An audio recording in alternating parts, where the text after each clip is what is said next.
But it's important to remember that, I think, because it's not just Israel that is blockading Gaza.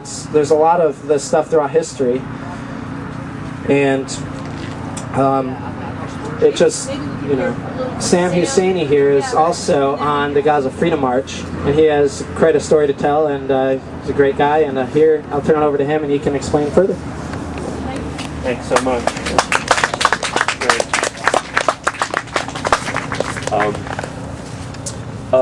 Just by way of a little bit of context, I've been to Gaza in the 90s once or twice, and even then it was quite stark as opposed to the West Bank how devastated the region was. There was a level of economic strangulation going on then, and there's a level of de-development. That is, as the Israeli occupation wore on in the decades, the place actually got poorer.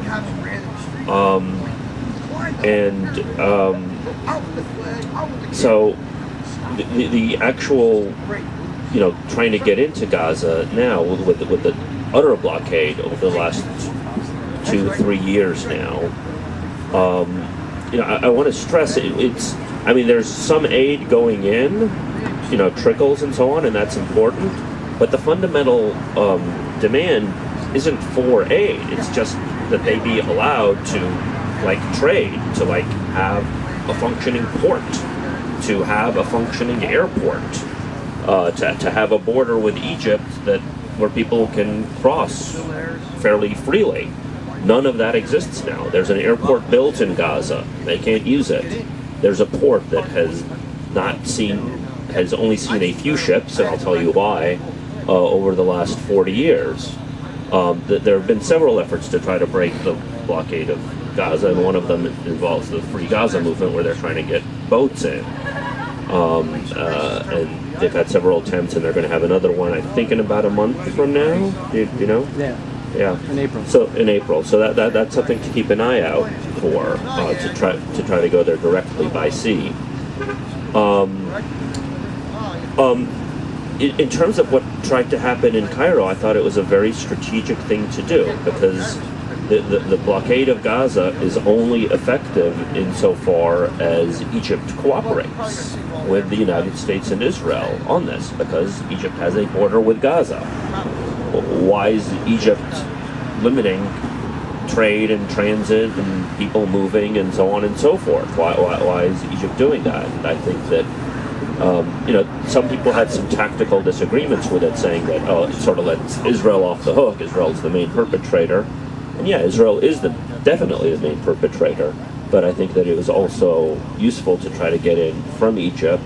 And if the Egyptian government wasn't going to let us in, then it would highlight Egypt's total complicity with this inhumane blockade. I remember your last name is Rodriguez, but I don't remember your first name. Tim. As Tim alluded to, there were a number of disagreements, and I think it's healthy to spell them out. One was whether or not to accept this offer through the First Lady of Egypt, Susan Mubarak, and that was widely debated. I actually went to sleep that night at 4:30 in the morning or something. I had, was trying to talk to the organizers and trying to, say how should we handle this strategically? If we do accept it, let's all have signs that say, 100 does not lift the blockade or something, to be very disciplined about it. I was even thinking that what we should do is to call for more people to come to Egypt, to reject the offer in a unified way and say, we're only 1,300 now. Let us in when we're only 1,300. Or we're going to do a call and we're going to try to get every progressive person, I don't know how many from the United States could come, but that's, a certain number could come from Europe and flood Egypt. It will be 13,000 people wanting to get into Gaza. So say yes now, and when it's only 1,300. So I had a couple of ideas kicking around, and I talked to the organizers, and they told me that they had voted no at that point, and I went to bed thinking there wasn't going to be any buses. I was surprised when that, when there was the chaos of that morning that I later heard about. Another thing that was, the organizers, I think the idea for the thing was totally brilliant, and I was very happy to be part of it.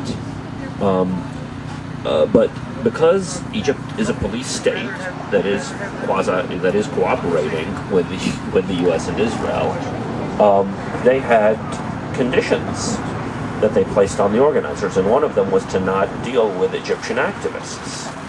So you had this ironic thing of this global solidarity effort of 43 countries coming to Cairo and trying to get in to break the blockade, but not deal with any Egyptians. Now, of course, we tried to deal with Egyptians when we got on the ground, and I'm sure the organizers had, I know they had some contacts with Egyptians, but it was very difficult, and it was sort of behind the scenes. And I think that perhaps there could have been some more back channels to try to figure out ways of, if the Egyptians were not going to really cooperate, if the Egyptian government wasn't going to cooperate, how we could really work more with the Egyptian activists and the Egyptian public. And I don't necessarily mean opposition parties in Egypt, although that could be defensible, but there are efforts by Egyptians to break the blockade of Gaza. There are activists in Egypt who were arrested, not for protesting against the government, but just simply for trying to get aid into Gaza after the attack by Israel of a few months ago. And I met with some of these people, and they felt like they had sort of been rebuffed by the organizers. I think the organizers felt they had to do that to stand any chance of the Egyptian government doing that. So this is a call, but it's something for us to consider, I think, in the future as to what form. There are forms of international solidarity that might be possible to come out of this. I mean, the guy, English Parliament guy that ran a motorcade of food across Africa? Galloway, you mean? Galloway. I'll talk about Galloway too. But what I'm talking about now is simply Egyptians and how we can work with them, particularly when in Cairo. I think that some people in Cairo knew what we were doing, but more people in Cairo knew what Galloway was doing. I think that he was getting more coverage, but it sort of didn't matter that he was getting coverage, because he was over in Aqaba, which is the Jordanian port across the Red Sea, and then he was supposed to get into Sinai there, and they wouldn't let him. So he went all the way around Syria and I guess Turkey, and then back on the other side of the Sinai, El Arish, and he finally did get in. And it was quite a scuffle, and it was very rough, and he I think did get more attention both in the region and internationally.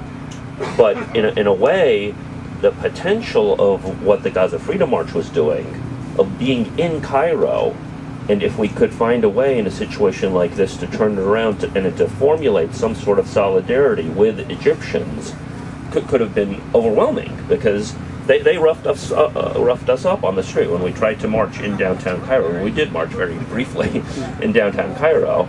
They were punching us, and I didn't lose my glasses. My glasses were ripped off my face, and we were all dragged around like pieces of meat into this confined area where they, try to hide you from the public, so the public, might not know what's actually going on.